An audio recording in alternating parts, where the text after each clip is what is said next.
So let's discuss all of this with Republican Congressman from Virginia, Scott Taylor, former Navy SEAL and Iraq War veteran. Always a pleasure to see you. Good morning, Chris. How are you?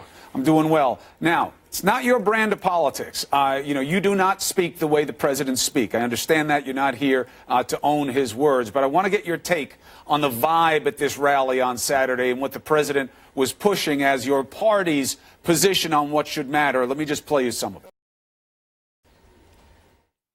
I'm on Meet the Press, a show now headed by Sleepy Eyes Chuck Todd. He's a sleeping son of a bitch, I'll tell you. Arnold Schwarzenegger failed when he did The Apprentice, and he's a movie star.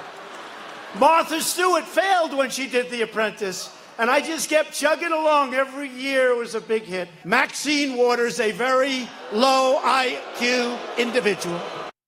You imagine if you were Rick Saccone in that situation, you're just waiting for him to say something good about you, and he just goes off on this screed about his enemies. Now, the crowd loved it. The crowd loved it, Congressman, by all indications. Is that the right measure?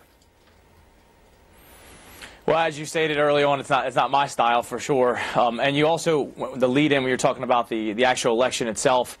And listen, the president has a pretty big coalition up there, right? As you said, he won it. He won that district overwhelmingly. Mr. Saccone doesn't have the same exact coalition, and people underestimate the actual candidate itself, or him or herself.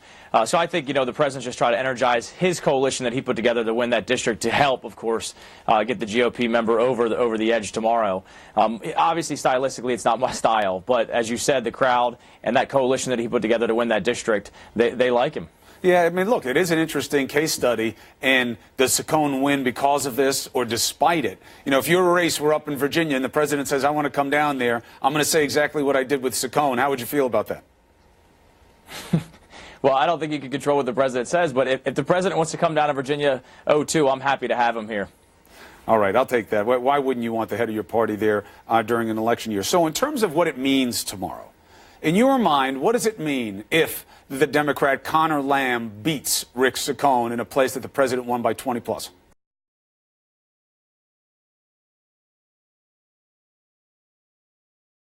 Related. People underestimate the actual candidate, who is the product in their respective districts. So, the president has this coalition of Blue Dog Democrats. I've seen the ads. I don't know about the actual district makeup or anything like that, but I've seen the ads of the Democrat candidate who is positioning himself as a Blue Dog Democrat. So if that district has a lot of Blue Dog Democrats, you can believe, of course, logically, that some of them would gravitate towards him. That being said, I still think that Mr. Saccone wins tomorrow, but you can't say his coalition is the same as the president's, because it's just not. You think Saccone's going to win? I do. Yeah. You think it's going to be tight? I think it'll be tight, sure, but I think he'll win. Why do you think it's tight? And again, that's just based on the things that I've read, that I've seen the ads. I mean, I don't know the exact district. I'm not sure if I know anybody in the district.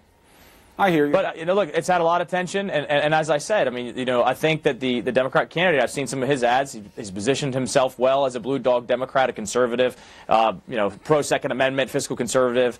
So, yeah, I mean, he's part of the reason why it's tighter. There's no question about that. Again, people underestimate the actual candidates in the respective districts. All right, so let's talk a little bit about policy. We saw, of course, another horrible tragedy, veteran who had been pushed out of a PTSD program for different reasons, comes back with a weapon, kills 3 of the workers there. One of them may have been pregnant. A horrible thing. He takes his own life as well, and it just speaks to an obvious need to address it. Are you happy with the list of reform ideas that came out of the White House? Probably would not have stopped what happened with this veteran, probably would not have stopped what happened in Florida. Do you think we're doing enough? As you know, I joined with Congresswoman Tulsi Gabbard after the shooting in Texas. They had the underreporting, thousands of underreported folks who were actually convicted in military criminal courts that need to be obviously sent to the FBI data list.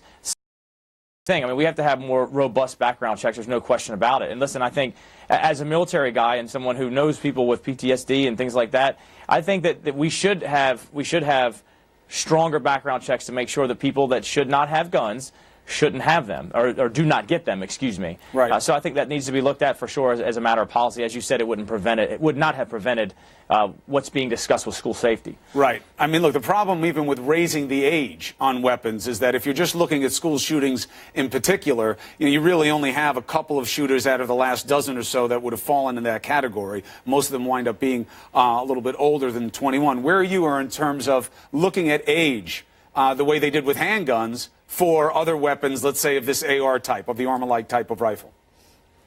So let me preface this by saying, and I think we should have a reasonable conversation, and people should understand that there are millions and millions of people like myself, and we, and I talked about universal background checks, and where we don't believe that they're effective because you don't have a universal registration. That leads to confiscation. You have current day politicians calling for that. You know one very well, and then and historically you've seen that too. I think we should have a robust conversation. I think that when you're talking about the age, when you're talking about the 21, where you can't get a handgun until you're 21, should that apply to folks that have guns that have multiple magazines, or excuse me, where you can take magazines out, semi-automatic rifles, not hunting rifles? I think that should be on the conversation to be discussed. There's no question about it.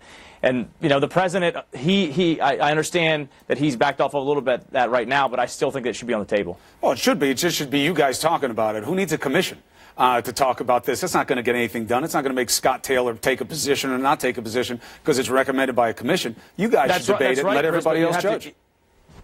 I'm happy to have that debate. I think it is important that we do have that debate. Again, some people just go to the sort of the respective sides and just attack the other ones. I don't think that's helpful. I don't think that you do that in your home. We shouldn't do it in Congress. We should sit down and actually talk about it and discuss it and see where we can move the needle in terms for school safety, for increased background checks, and discussing that age. Well, let us know if you push that effort, because I'll tell you what, they talk about what we cover and what we don't. You get a discussion on the floor about these issues, it will be covered in full, I promise you that. So thank you for coming on the show to make